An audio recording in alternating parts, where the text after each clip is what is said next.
এই ভিডিওর মধ্যে কিছুটা বাস্তব কাহিনী রয়েছে। ভিডিওটি আগে দেখেন, তারপর সুন্দর করে একটা কমেন্ট করেন। যে সকাল সকাল রেডি হয়ে ছেলের ক্লাস পার্টিতে যাচ্ছ, আমার মাকে কি খাবার দাবার দিছো?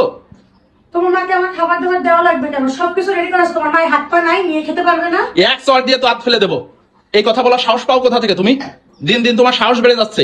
মানে যেদিন সাহস বাড়ছে আমার, আমি দেখছি যেদিন থেকে ছেলের স্কুলে ভর্তি করছো তারপর থেকে তোমার পাখা গজাইছে। মানে তোমার আমার মাকে খাবার দেওয়াচ্ছে, ক্লাস পার্টি বড় হয়ে গেল।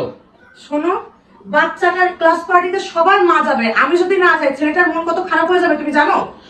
কিছুক্ষণ দেরি করে গেলেও তো পারো নাকি? মানে আমি আগে গর্ব করে গল্প দিতাম আমার অফিস কলিগদের যে আমার মার কত সেবা যত্ন করো তুমি, আর এখন কি অবস্থা তোমার?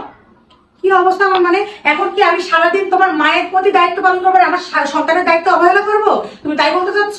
আমি তো সেটা বলিনি সন্তানের প্রতি দায়িত্ব অবহেলা করতে। পালন করে আজকে একটা দিন, বছরে একটা দিন ক্লাস পার্টি হয় বছর শেষে, এখন সেখানে যাচ্ছে, তাতেও তোমার সমস্যা? আমার মা অসুস্থ, তার ঠিক মতো খাবার দাবার খেতে হয়, তুমি সেটা খুব ভালোভাবে জানো, তারপরেও তুমি অবহেলা করো কোন দুঃখে?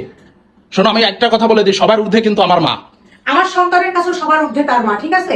তোমার কাছে যেমন তোমার মায়ের প্রায়োরিটি আছে, আমার সন্তানের কাছে তার মায়ের প্রায়োরিটি আছে। শোনো, ভাত ছিটালে কিন্তু কাকের অভাব হয় না, ঠিক আছে? মানে প্রয়োজন হলে আমি কঠোর হতে বাধ্য হব। ভাত ছিটালে কাকের অভাব হয় না মানে তুমি কি বোঝাতে চাচ্ছ? কি বুঝাইতে চাচ্ছি তুমি বোঝো না? বউ গেলে কিন্তু বউ ফিরে পাওয়া যায়, কিন্তু মা গেলে কিন্তু মা ফিরে আসে না। ঠিক, আমার সন্তানের মা গেলেও না সে আর মা ফিরে পাবে না। আর তুমি যে কোন কথার দ্বারা কি বোঝাতে চাচ্ছ? আর আমি যদি তোমার মায়ের প্রতি দায়িত্ব অবহেলা করেই থাকি আজকে, তাহলে তুমি কি করবা? কি করবা বুঝতে পারছো না? দরকার হলে ঘাট ধাক্কা দিয়ে বের করে দেবো। ঠিক, আসলে আমি এই কথাটাই শুনতে চাচ্ছিলাম, বুঝছো? যে তুমিও কত দূর বলতে পারো আর কত দূর যাইতে পারো, এটা আমার একটু দেখার ছিল। কেন এই জায়গায় কি দেখার ছিল? 11 বছর, কখনো দেখছো আমার শাশুড়ির প্রতি দায়িত্ব অবহেলা করছি? ইভেন আমার শাশুড়ি অসুস্থ থাকে বলে, তাকে টাইম টু টাইম খেতে দিতে হয় বলে আমি আমার বাপের বাড়ি গিয়ে পর্যন্ত একটা রাত থাকি না। আমি এক বেলার জন্য যাই, তাও আম্মাকে খাওয়ায় রেখে, আমার ওষুধ বিছানার পাশে রেখে তারপরে আমি বাপের বাড়ি যাই। অথচ ছেলের ক্লাস পার্টিতে যেতে দেখে তুমি এতটা রিয়াক্ট কেন করছো? তুমি আগে গিয়ে আম্মার কাছে শুনে আসতো আম্মা খাইছে কিনা। তুমি জানো আজকে আমি কত ভোরে উঠছি, উঠে আম্মার খাবার রেডি করে আম্মাকে খেতে দিছি, ওষুধ খাইছে, এবং আমার যদি আসতে দেরি হয় আম্মার খাটের পাশে আমি ফল পর্যন্ত কেটে রাখছি যাতে আম্মা ফল খেতে থাকে।